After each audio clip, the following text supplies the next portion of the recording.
ليه قررت ان انت تقدمي في ذا فويس؟ ذا فويس حلم عندي من أنا وصغيرة.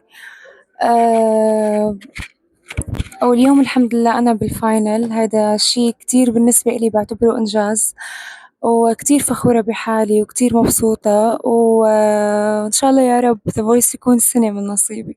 كان عينيك على مدرب معين؟ هلا أول شي بالبداية أنا المدربين الثلاثة كتير كتير بحبهم وحافظة أغانيهم كلهم. والحمد لله أنا هلا مع رحمة، هذا الشي بالنسبة إلي كتير بخليني مبسوطة، وكتير بحب رحمة أكيد وبحبهم كلهم. ساعدتك في ايه خلال مراحل البرنامج؟ أكيد استفدت من خبرتها بالفن، طبعا هذا الشيء أكيد، واستفدت من إحساسها كمان بالغناء، حسيت إني عم أتعلم منها شوي. انت جايه من سوريا، طموحك كان من البدايه كان واصل لفين؟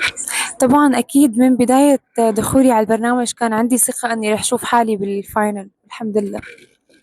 يعني كنت واثقه من أي الاول أكيد ان انت طبعا. هتوصلي طبعا طبعا. المنافسه مع زملائك الاثنين المتسابقين شايفاها ازاي يعني؟